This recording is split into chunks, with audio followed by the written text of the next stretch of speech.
Financial reset confirmed November 2023. We're going to read the letter off right here and we're going to break it down. We've been waiting for this moment for a very long time. My name is Coach JV. I am the top health, mindset, and crypto coach in the world. Remember, what you believe in your heart, you think in your mind will eventually become your words and become your reality. If you can see it in your mind, eventually you can hold it right here in your hands. What you repeatedly do gets ingrained in your subconscious mind. What gets ingrained in your subconscious mind becomes an unconscious activity. Before I kick this off, I want to give credit where credit is due. TikTok, our new news station, just kidding. New Creation Capital on TikTok. I want to give that gentleman credit here. This is where I got it from. New Creation Capital is where I got this information from. So I want to make sure I give credit where credit is due. I love that people are out there researching. That's what's crazy about this world. If you want to join our private Warrior Academy Warriors, you can jump into our 120-day challenge to get your shit together in this new economy, Warriors. Subconscious mind programming, goal setting, vision board creation, access to my actual portfolio, exit strategy, 6 calls per week, access to ask crypto questions, access to our research team, our technical analysis team, and the best community in the world. Click the description down below to join the academy or our free Facebook group or the free Discord. All right, so let's jump right into it, Warriors. So I'm going to read this letter off to you. Thank you, New Creation Capital, for bringing this to the attention on TikTok. So this is the Banker Association, the ABA, American Banker Association. This is a letter on January 3rd, 2022. This letter was to the Board of Governors for the Federal Reserve System. It says, Dear Miss Missbach, the American Baker Association appreciates the opportunity to comment on the notice of adoption message format requested for comment notice regarding FedWire, Fed funds. We know that that's where our pass-through accounts are going to be for our CBDC. Jerome Powell just told us this week that CBDCs and private stablecoins can exist together. I've been telling you that you're going to have cryptocurrency and you're going to have your CBDC in your new Wells Fargo and Chase Bank, your local bank. Okay, so FedWire, Fed's funds, and ISO 20022, ABA supports the migration to the new message format that allows for greater detail to be associated with each payment. We believe that the well-executed implementation of this plan is essential for the switch over in November 2023, and recommendations to achieve this are included in this response. The notice plans for making the migration of ISO 20022 for FedWire on a single day, no earlier than November 23rd, instead of the phased approach originally considered in 2018, Warriors. 2018, all of a sudden 2020, boom, the C word hits, gets us to look this way. They change the whole financial system this way. Okay. They postponed it in 2018 for some reason. A single day switch means that all participants in the system must have thoroughly tested their systems rigorously, or the system will be disrupted. This could be your black swan. It is important to note that in addition to FedWire, the clearinghouse also operates the private sector wire clearing system, CHIPS, that I'll show you in just a moment. And the transition to ISO 20022 must be carefully coordinated between two systems. Questions posed by the Board of Governors of the Federal Reserve Board. Do you support the single day implementation strategy? If not, what strategy would you prefer? Answer: yes, we support the single day migration as the best strategy. Number 2, should the Reserve Bank implement ISO 20022 for FedWire in November 2023? If you prefer a different date, please provide a rationale.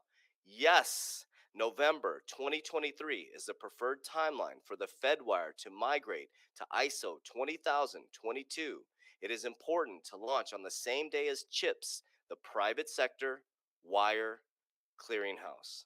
Okay, we're going to go deep down this rabbit hole after this whole year, Warriors. I've been telling you guys this for 2 years that it was going to switch over. I came from the banking system, Warriors. I understand this. I went to CBA Executive Banking School. I learned how to scale banks. I understand how important blockchain cryptocurrency is to the financial system. Okay, so now we know that on November 2023, Federal Reserve is saying, yes, we're going to flip the system. We're going to flip the switch in November 2023. We're not going to phase it. We're just going to flip the switch. Okay, what is CHIPS? The Federal Reserve Bank of New York. The clearinghouse interbank system, CHIPS, is a bank-owned, privately operated electronic payment system. CHIPS is both a customer and competitor of the Federal Reserve Services. How funny is that? CHIPS is both a customer and a competitor of the Federal Reserve Fedwire service. The average daily values of CHIPS transactions is about 1.2 trillion a day. Let me repeat that. The average daily value of CHIPS transactions is about 1.2 trillion a day. That's the type of liquidity that could be running across these blockchains that they choose to run with. Okay, now you're probably thinking this is pie in the sky. This is facts, figures, numbers, logic, and I found this video. R3. We're going to watch this video. It's going to be a little bit longer, but I want you to sit down and watch this. Sit down with you guys. Let's watch this video. This is Wells Fargo, somebody from Wells Fargo, explaining their switch to DLT. You have to pay attention, warriors. Hello, everyone. Thank you for joining me today to learn about Wells Fargo Digital Cash for Global Payment Services. My name is Laura Fontana. I manage Wells Fargo's research and development activities for blockchain and distributed ledger technology. Since 2017, I've led a small team whose purpose is to discover. Since 2017, okay? 2017. Remember, 2018, they were already implementing this. They stopped, they were going to switch the system in 2018. They decided to hold off until now. Why do you think that is, warriors? What just happened for the last 24 months? The meaningful economic benefits for emerging DLT solutions with our line of business partners and to bring those solutions to market. So today I'm going to give you some personal context on what we saw in the market and how we arrived at our particular solution for global payment services. And then I'm going to tell you the story that we developed around the solution. And this story has been far more instrumental in generating momentum for commercialization than the actual technology or any of the functional proof points that we so very carefully confirmed in the process of developing the solution. It is this story that matters the most. But first, I'm going to give you my one woman's history of how we got here. And I'm not going to go over this content in detail. And in a perfect world, this would have built to the right. Okay, this is where you really want to pay attention. Listen to the things she says about, they've been talking about this for a long time, warriors. The very banks that told you cryptocurrency is a fraud were already getting ready for it. But suffice it to say, as you all well know, Bitcoin appeared in October 2008 at the height of a global financial crisis. I'm a product person. And at this time, I was very busy building retail digital money movement solutions for the bank. And so I definitely took notice of this new method for value exchange that had emerged, and I wondered if this could be something for the bank. And eventually I connected with the technology leads at the bank doing the R&D around it. And, in the 2014 timeframe, we were watching the Bitcoin market volatility, seeing things happen there that were frankly a little alarming. And so like most banks, we concluded that Bitcoin wasn't for us at this time. But then there was this absolute explosion of new protocols because while it wasn't necessarily at the time about cryptocurrencies for banks, it was absolutely about this new transaction paradigm that could rewire financial services. So then everybody got into the game, even Swift, with their Nostro account reconciliation services POC. So key, everybody got into the game. Look under 2014 closely. Pause this video. MTCoX collapse, Stellar, Tether, Monero, I can't even pronounce that. AXONI, Oxani, R3, Hyperledger, Digital Asset Consensus, Ethereum, and Ripple. And that was something that we, Wells Fargo, actually contributed to the community based on an experiment we ran with another bank. And R3 was absolutely the rallying point for many banks. Some went on their own, and others tried to make it about Ethereum and still are. But, also meanwhile, at this time, 2017, many, many more cryptocurrencies were launched, which was frankly a head scratcher for us. And at the peak in December 27 of the ICO craze and Bitcoin reaching almost 20K, suddenly it looked like maybe banks aren't the only things that can be too big to fail. But in 2018, where we all hunkered down to really hone in on the commercialization and business opportunity, Wells Fargo absolutely solidified the concept to create operational efficiencies in our global branch network. And that was through an internal settlement service for cross-border book transfers. We pre-announced our plans to pilot this. We called it Wells Fargo Digital Cash. And that same year, many other solutions were announced, some with caution and success. And so their 2018 comes up again. They were already ready to switch the system in 2018. ISO 20022 was supposed to be implemented around 2018. They held off. They weren't ready, warriors. People weren't ready. How do you get the people ready? Lock them in their house, get them on their digital wallets. Go into your bank, warriors, and see what they ask you. Have you gotten on your digital wallet? Have you loaded your cards on your digital wallet? And others not so much. Central bank digital currencies became a for reals thing because, well, like I like to say, nothing unites like a perceived common enemy. And in 2020, we see what are now many mature. That was a powerful statement she just said. This lady is high up in Wells Fargo, warriors. She said nothing unites like enemies. That was, if you didn't catch that, go back and listen to what she just said. Solutions coming to market and gaining market traction.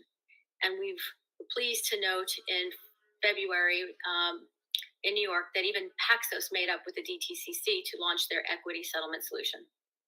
I say this all to point out that it's remarkable momentum for something that's only been around for about 10 years, and some protocols even less.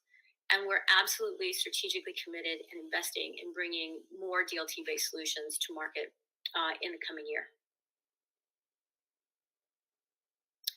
So with that said, the experimentation process that led us to the product market fit was very iterative and highly collaborative.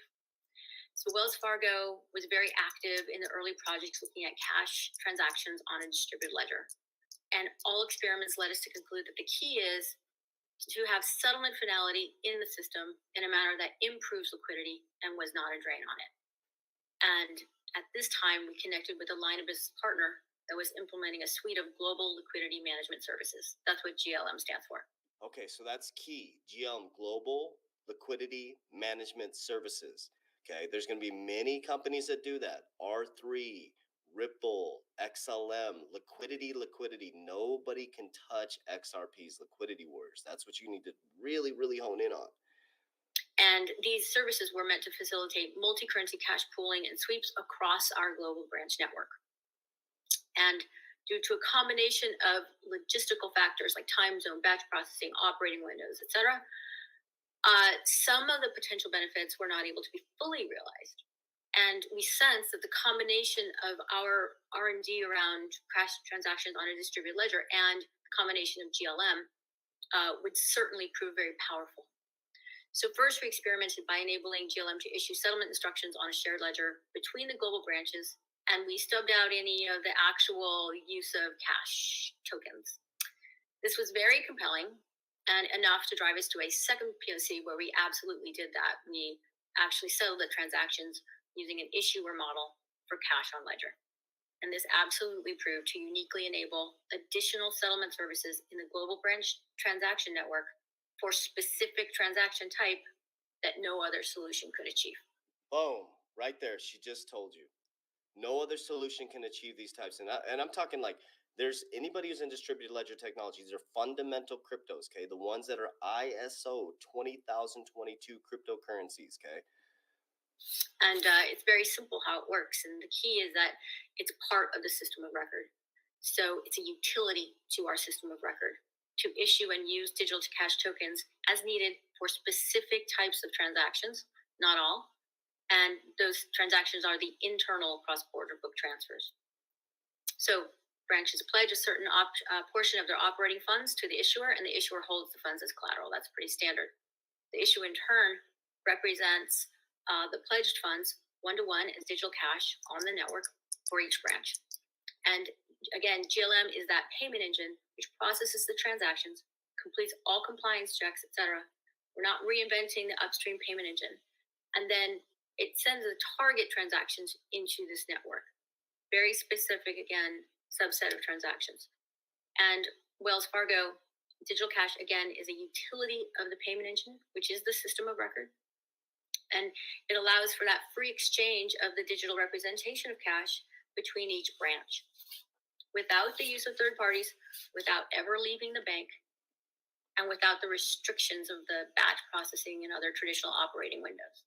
Boom. I've been telling you guys, Warriors, banks are being squeezed, their profit margins are being squeezed. They are now going to be cryptocurrency banks. They are now going to be able to do DeFi loans for you. You're going to see the spread where they're going to make their profits off of the low fees to do these transactions. The spread is going to be the fee that you pay the transaction. So it's so cheap to do it. You're not going to see that. The public's not going to see that. So they're going to charge you a margin, and they're going to be a fee-based customer service company.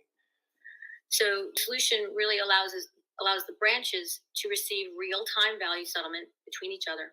And in turn, the branches can now give real-time credit to client Nostro accounts.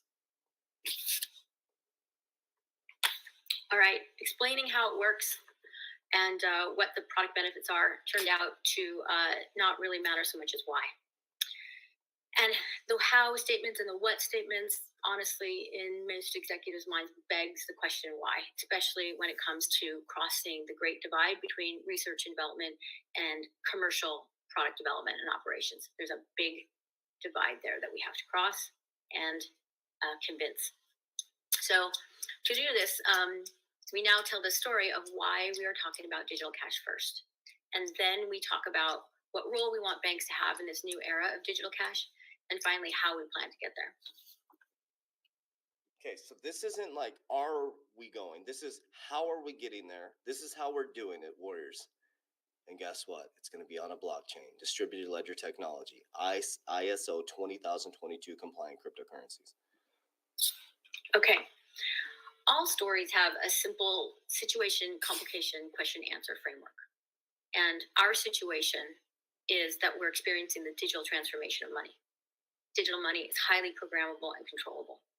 Our complication is that anyone can create a digital representation of money and create any utility with it. And the question for us is, well, what happens to my business if other parties create and invent more efficient denominations of digital money?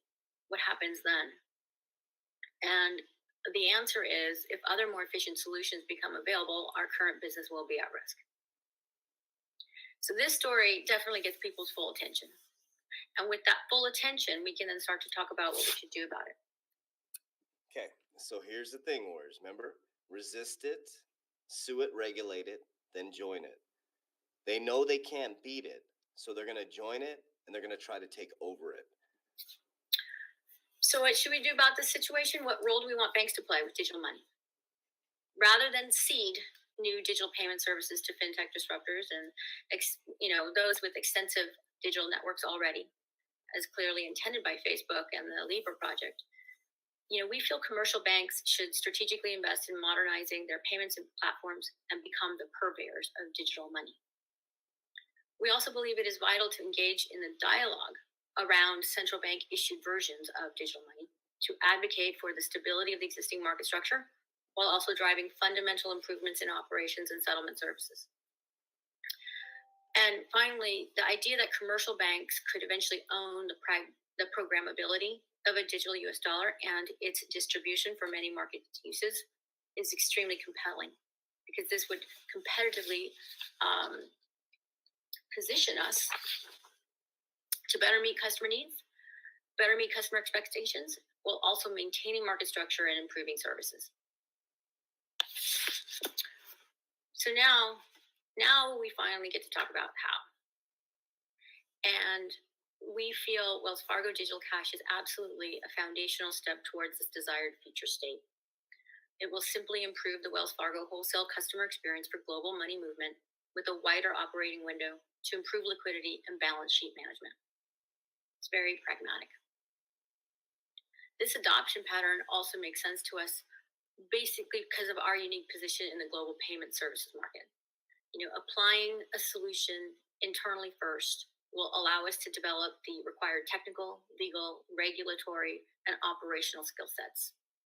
And then once that is established, Wells Fargo will have the optionality to leverage digital cash and other services, and we can expand the capability bilaterally. And then finally, with standards that will eventually emerge, we could eventually become a network of networks that ultimately creates that new infrastructure for programmable money services. So our overarching goal is to achieve near-term customer benefits as well as long-term optionality. And this is not just for Wells Fargo. It is also for our fellow community of financial institutions and strategic financial services partners.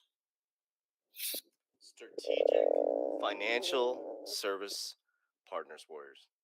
Your whole financial system is about to flip. Now let's look at the timeline here. America, okay? The timeline for ISO 20022 until the end of 2022. That's when the timeline is. It matches up perfectly with this ISO 20022 timeline. So we know November 2020, right here. Where is it? Right here. November 2023, okay? 2023, they're ready to flip the switch. Okay, so here, 2022 is where the migration's happening, and then in 2023, they're going to flip the switch. Okay, now remember, ISO 20022 cryptos, 5 compliant cryptos to keep an eye on for 2022. We know which ones they are here. We've gone over this before. Where are we at? We got,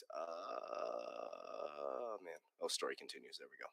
We got Ripple, XLM, so XRP, XLM. We got Algorand. We got XDC. We got HBAR. We got, is Cardano in here? Cryptos are, this list includes Hedera. Yeah, awesome. So we got QNT. We got ADA, HBAR, Algorand. And I own all of these. Woo, except I do not have QNT. I have Ripple. We got IBM in here, XDC, Algorand. We've gone through these a million times. Whereas this is just exciting to actually see them in documents. Remember, this is a document that says, yes, we are going to hit the switch in 2023. And we got the timeline here that ISO migration in 2022. We know the compliant cryptocurrencies. Okay, so the Ripple XRP case is to bring in regulation. So they have regulation for these private sector, public sector coming together so they can regulate it and understand how to handle this wars. I mean, they just want to be involved in it. You got Bank of America, American Express. I mean, this is R3 with Wells Fargo. I mean, it's JP Morgan has their own distributed ledger technology. And we could just go on and on, Warriors. Blockchain distributed ledger technology. This is the World Bank. They're talking about it. I mean, they've been talking about it forever. This has been going on 2018. There's a lot of stuff around 2018. We got Jerome Powell says report on digital currencies is ready to go. He delayed the report for some reason. This was January 11, 2020. Man, he looks devastatingly handsome. Look at you, Jerome Powell, looking all fresh and handsome. The U.S. Federal Reserve, Jerome Powell today said the government report on cryptocurrencies is expected to come out within a few weeks.